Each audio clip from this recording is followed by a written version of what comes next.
This video is sponsored by BuyMode e-shopping app. Hi friends, welcome to Abu creations. என்ன friends, எல்லோரும் நல்லா இருக்கீங்களா? இன்றைக்கி நம்ம வீடியோவில் என்ன பார்க்க போகிறோம் அப்படின்னா, ஹில்லர் பாஸ்கர் எழுதிய ஃபீலிங்ஸ் ஆஃப் இந்தியா அந்த புக்கினுடைய ஆடியோ தான் நம்ம கேட்டுட்ருக்கோம். இது வரைக்கும் 8 எபிசோட் போயிருக்கு. இப்போ 9வது எபிசோட் அடுத்து கேட்க போகிறோம். யாரெல்லாம் இது வரைக்கும் அந்த 8 எபிசோடை பார்க்காம இருக்கீங்களோ அது எல்லோரும் போய் பார்த்துட்டு வந்துட்டு அப்புறமா இதை 9வது எபிசோடை கேளுங்க.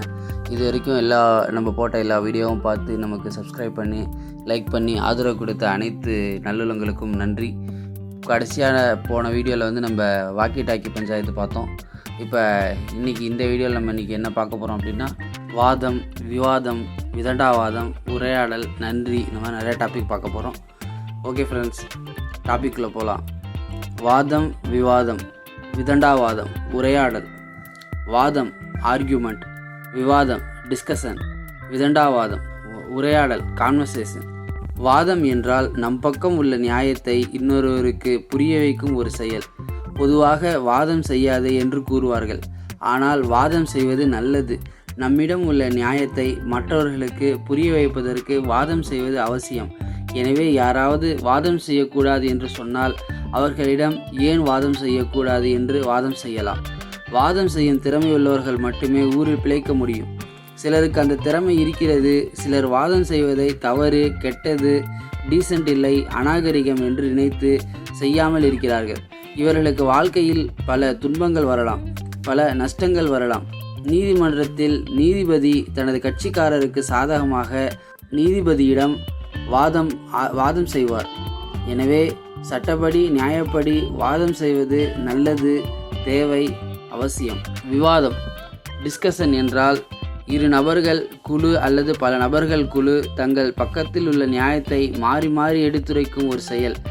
விவாதம் செய்யாதே என்று சிலர் கூறுவார்கள். ஆனால் கண்டிப்பாக விவாதம் செய்வது நல்லது. விவாதம் செய்தால்தான் அறிவு அதிகரிக்கும். யாராவது உங்களிடம் விவாதம் செய்யாதே என்று கூறினால் ஏன் விவாதம் செய்யக்கூடாது என்று அவர்களிடம் வாதம் செய்யலாம். விதண்டாவாதம். விதண்டாவாதம் என்பது அடுத்தவர்களை அவமானப்படுத்த, கோபப்படுத்த, இழிவுபடுத்த, கிண்டலடிக்க, குழப்ப வேண்டும் என்று செய்யும் வாதம். இது செய்யக்கூடாது, இது தவறு, இதை ஆதரிக்கக்கூடாது. ஒருவர் விதண்டாவாதம் பேசுகிறார் என்பதை கண்டுபிடித்து விட்டால் அவரிடம் எப்படி தப்பிப்பது என்பதை நீங்களே யோசித்து ஆராய்ச்சி செய்து கண்டுபிடித்து தப்பிக்க வேண்டும். எப்படி தப்பிப்பது என்பதை எழுதி புரிய வைக்க முடியாது. அவரவர் சொந்தமாக ஆராய்ச்சி செய்வது அவரவர் திறமை. விதண்டாவாதம் செய்யும் நபரை சமாளிக்கும் திறமை உள்ளவர்கள் மட்டுமே தனது பாதையில் பல வருடமாக முன்னேறி செல்ல முடியும். இல்லையென்றால் நாம் முடங்கி விடுவோம். விவாத அரங்கம், விவாத மேடை, இன்டர்வியூ, மீம்ஸ் என்ற பெயரில் இப்பொழுது விதண்டாவாதம் தான் நடந்து கொண்டிருக்கிறது. ஒரே நேரத்தில் பல பேர் பேசுவார்கள். இது தவறு. இதை ரசித்து பல பேர் பார்த்து ஃபார்வேர்டு செய்வதால் இது ஒரு வழக்கமாகவே மாறிவிட்டது. விதண்டாவாதம் பேசுவது ஸ்டைல் ஆகிவிட்டது, ஃபேஷன் ஆகிவிட்டது. இது தவறு. சமுதாயம் உருப்பட வேண்டுமென்றால் விதண்டாவாதம் பேசும் நபர்கள் யூடியூப், டிவி ஆகியவற்றை நாம் தடுத்து நிறுத்த வேண்டும். பார்க்க, சப்போர்ட் செய்ய ஊக்குவிக்கக்கூடாது. விதண்டாவாதம் பேசுகிறார்கள் என்பதை உறுதி செய்துவிட்டால் அவர்களிடத்தில் எமோஷன் ஆகாதீர்கள். அவர்களுக்கு உண்மையான பதில் சொல்ல வேண்டும் என்று அவசியமில்லை. உங்கள் பக்கம் உள்ள நியாயத்தை வாதம் செய்து புரிய வைக்க வேண்டிய அவசியம் இல்லை.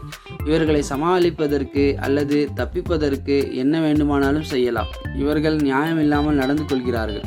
எனவே தேவைப்பட்டால் நாமும் நியாயம் இல்லாமல் இவர்களிடம் நடந்து கொள்ளலாம் என்பதை தயவு செய்து புரிந்து கொள்ளுங்கள். இவர்களிடம் மனிதாபிமானம், அன்பு, அக்கறை எதையும் காட்ட தேவையில்லை. காட்டினால் நம்மை காலி செய்து விடுவார்கள். உரையாடல் கான்வர்சேஷன். உரையாடல் என்றால் இருவர், பலர், இரு குழு, பல குழு ஒன்றாக சேர்ந்து சாதாரணமான கருத்துக்களை பரிமாறிக்கொள்வது, கேள்விகளை கேட்டு பதில் பெறுவது. உரையாடல் இயல்பானது. தயவு செய்து வாதம், விவாதம், விதண்டாவாதம் 4க்கும் வித்தியாசம் புரிந்து கொள்ளுங்கள். விதண்டாவாதம் பேசும் நபர்களை சமாளிப்பதற்கு கற்றுக்கொள்ளுங்கள். முன்னேறுங்கள், வெற்றி பெறுங்கள். நன்றி, தேங்க்ஸ். பிறரால் நமக்கு ஒரு உதவி அல்லது நன்மை கிடைத்தால் அதை ஞாபகம் வைத்து நமக்கு உதவி செய்த அந்த நபருக்கு நம் கடமைப்பட்டிருக்கிறோம் என்று உணரும் தன்மைக்கு பெயர்தான் நன்றி உணர்வு. நாம் மட்டும் எப்பொழுதுமே மற்றவர்களிடம் நன்றி உணர்வை எதிர்பார்க்கிறோம். ஆனால் நாம் மற்றவர்களுக்கு நன்றி உணர்வோடு இருக்கிறோமா என்பதை கொஞ்சம் சிந்திக்க வேண்டும். நன்றி 7 வகைப்படும். 1 வாய் நன்றி, 2 மனநன்றி, 3 உணர்ச்சி நன்றி, 4 மனவாய் நன்றி, 5 மனவாய் உணர்ச்சி நன்றி, 6 நடிப்பு நன்றி, 7 கடமை நன்றி. சிலர் நன்றி என்ற பெயரால் வாயால் கூறுவார்கள், ஆனால் மனதில் நன்றி உணர்வு இருக்கவே இருக்காது. இது வாய் நன்றி. சிலர் மனதில் நன்றி உணர்வு இருக்கும், ஆனால் வாயை திறந்து சொல்லவே மாட்டார்கள். இது மனநன்றி. சிலர் நன்றி உணர்வை உணர்ச்சி மூலமாக தெரிவிப்பார். அவர்களுக்கு வார்த்தைகளால் சொல்ல தெரியாது, முடியாது, வழக்கம் இருக்காது. எனவே உடலசைவு, கண்களில் கண்ணீர், எமோஷனல் மூலம் அவர்கள் வெளிப்படுத்துவார்கள். இதற்கு உணர்ச்சி நன்றி என்று பெயர். உதாரணம், குழந்தைகள். சிலர் நன்றி உணர்வு மனதுக்குள் இருக்கும், அதே சமயம் வார்த்தைகளால் சொல்வார்கள். இதற்கு மனவாய் நன்றி என்று பெயர். சிலருக்கு நன்றி உணர்வு மனதுக்குள் இருக்கும், அதே சமயம் உணர்ச்சியாகவும் வெளிப்படுத்துவார்கள், அதே சமயம் வார்த்தைகளால் வெளிப்படுத்துவார்கள். இதற்கு மனவாய் உணர்ச்சி நன்றி என்று பெயர். இது மிக மிக சிறந்த குணம். இருப்பதிலேயே இந்த குணம்தான் மிக மிக சிறந்தது. தயவு செய்து இதுபோல் வாழ்வதற்கு முயற்சி செய்யுங்கள். சிலர் ஆதாயத்திற்காக நன்றி உள்ளது போல் நடிப்பார்கள். இவர்களுக்கு மனதில் நன்றி உணர்வு இருக்காது, ஆனால் வாய் மூலமாக நன்றி சொல்வார்கள். சிலர் உணர்ச்சியை கூட நடிப்பால் காட்டுவார்கள். இவர்களிடம் உஷாராக இருக்க வேண்டும். இதற்கு நடிப்பு நன்றி அல்லது போலி நன்றி என்று பெயர். விமானத்தில் பயணம் செய்து இறங்கும் பொழுது பணிப்பெண் உங்களிடம் நன்றி கூறுவார்கள். இது கடமை நன்றி. வியாபாரத்தில், கஸ்டமர் கேரில், ஹோட்டல் ரிசப்ஷனில், ஆஃபீஸ் மீட்டிங், அரசியலுக்காக, வாங்கும் சம்பளத்திற்காக, இப்படி நன்றி கூறுவது கடமை நன்றி என்று பெயர். Official thanks. குறிப்பு: வாயில் மட்டும் நன்றி சொல்லும் நபர்கள் தயவு செய்து இனிமேல் மனதிலும் நன்றியை உணர்வதற்கு முயற்சி செய்யுங்கள். உணர்ச்சி மூலமாகவும் நன்றியை தெரிவிக்க முயற்சி செய்யுங்கள். மனதிற்குள் மட்டும் நன்றி சொல்லும் நபர்கள் தயவு செய்து இனிமேல் வார்த்தைகளால் மற்றவர்களுக்கு சொல்லுங்கள். அப்பொழுதுதான் மற்றவர்கள் உங்களிடம் நன்றி உணர்வு இருக்கிறது என்று புரிந்து கொள்வார்கள். நீங்கள் வாயை திறந்து நன்றி சொல்லவில்லை என்றால் சம்பந்தப்பட்ட நபர் உங்களுக்கு நன்றி உணர்வு இல்லை என்று தவறாக எடுத்துக்கொள்ள வாய்ப்பு உள்ளது. மனதிலும், உணர்விலும், உணர்ச்சியிலும், வார்த்தைகளிலும் நன்றி சொல்லும் நபர்கள் பெருமைப்படுங்கள். தயவு செய்து நன்றி உணர்வை போலியாக, நடிப்பாக பயன்படுத்தாதீர்கள். இது போன்ற நபர்களிடம் தயவு செய்து உஷாராக இருங்கள். போலியாக நன்றி சொல்லும் நபரை நம்பாதீர்கள். எந்த நேரத்திலும் நம்மை கவுத்து விடுவார்கள். கடமைக்காக நன்றி சொல்லும் நபர்கள் இனிமேல் அதை மனதார சொல்வதற்கு முயற்சி செய்யுங்கள். நமக்கு யாராவது உதவி செய்தால்தான் நன்றி சொல்ல வேண்டும் என்ற அவசியம் இல்லை. ஒருவர் தன் கடமையை செய்தால் கூட நன்றி சொல்லலாம். ஏன், நமக்கு துன்பம் செய்யாத நபருக்கு கூட நன்றி சொல்லலாம். உதாரணமாக, மருத்துவர், செவிலியர், பேருந்து ஓட்டுநர், ஆட்டோ ஓட்டுநர், சர்வர், கடைக்காரர், பிளம்பர், எலக்ட்ரீஷியன், அரசாங்க அதிகாரிகள், நண்பர்கள், குடும்ப உறுப்பினர்கள், சொந்தக்காரர்கள், சக ஊழியர்கள், குப்பை அள்ளுபவர்கள், உங்கள் வீட்டு வேலைக்காரர், இவர்கள் அனைவருக்கும் நன்றி சொல்ல வேண்டும். நம் வீட்டு வேலைக்காரருக்கு சம்பளம் கொடுக்கிறோம், பிறகு எதற்கு நன்றி சொல்ல வேண்டும் என்று நினைக்கக்கூடாது. அவர்களுக்கும் நன்றி சொல்ல வேண்டும். பணம் கொடுத்து தானே பயணம் செய்கிறோம், பின்னர் ஓட்டுநருக்கு எதற்கு நன்றி சொல்ல வேண்டும் என்று கேட்கக்கூடாது.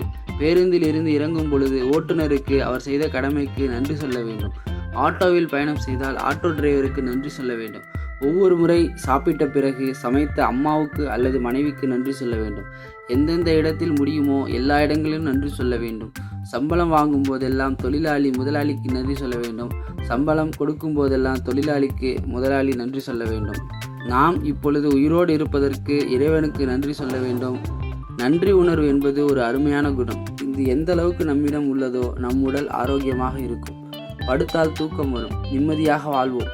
நம்மை சுற்றி இருப்பவர்களும் நம்மிடம் ஒழுங்காக, பாசிட்டிவாக நடந்து கொள்வார்கள். நன்றி உணர்வு இல்லாத பொழுது நம் உடலுக்கு நோய்கள் வருகிறது, மனதில் துன்பம் வருகிறது. நம்முடன் இருப்பவர்கள் நம்மிடம் ஒழுங்காக நடந்து கொள்ள மாட்டார்கள். பல நேரங்களில் நஷ்டமும் வரும், கஷ்டமும் வரும். தினமும் இரவு தூங்குவதற்கு முன்னால் டைரியில் இன்று எந்தெந்த விஷயங்களுக்கு யார் யாருக்கு கடமைப்பட்டு உள்ளீர்களோ அவர்களுக்கு நன்றி எழுதிவிட்டு தூங்குங்கள். இறைவன் உங்களை ஆசீர்வதிப்பார். நன்றி உணர்வு என்பது ஒரு சாதாரண மனித குணம். இதை கட்டுரை எழுதி, வகுப்பு எடுத்து, உதாரணங்களை கூறி புரிய வைக்க வேண்டும் என்ற நிலை சிந்திக்க வேண்டியது. எப்போதெல்லாம் வாய்ப்பு இருக்கிறதோ வார்த்தையில் நேரடியாக அல்லது வாட்ஸ்அப் அல்லது இமெயில் அல்லது டெலிகிராம் அல்லது SMS அல்லது கால் அல்லது இன்ஸ்டாகிராம் அல்லது லெட்டரை பயன்படுத்தி நன்றியை பரிமாறலாம். நன்றி உணர்வு நமக்கு நல்லது, பிறருக்கும் நல்லது.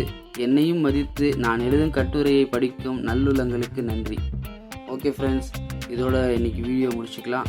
இதுக்கு அடுத்து வர டாபிக்ஸ் வந்து உருவகேலி, சட்டம், நியாயம், தர்மம், இந்த மாதிரி நிறையா டாபிக்ஸ்லாம் வருது. ஓகே ஃப்ரெண்ட்ஸ், நம்ம வீடியோ உங்களுக்கு கண்டிப்பாக பிடிக்கும்னு நம்புகிறேன். எல்லோரும் நம்ம வீடியோ மறக்காமல் லைக் பண்ணுங்கள், உங்கள் ஃப்ரெண்ட்ஸ்க்கு எல்லாத்துக்கும் ஷேர் பண்ணுங்கள். யாரெல்லாம் நம்ம சேனலை சப்ஸ்கிரைப் பண்ணாமல் இருக்கீங்களோ சப்ஸ்கிரைப் பண்ணிட்டு பாருங்கள். Thank you friends, thanks for your support.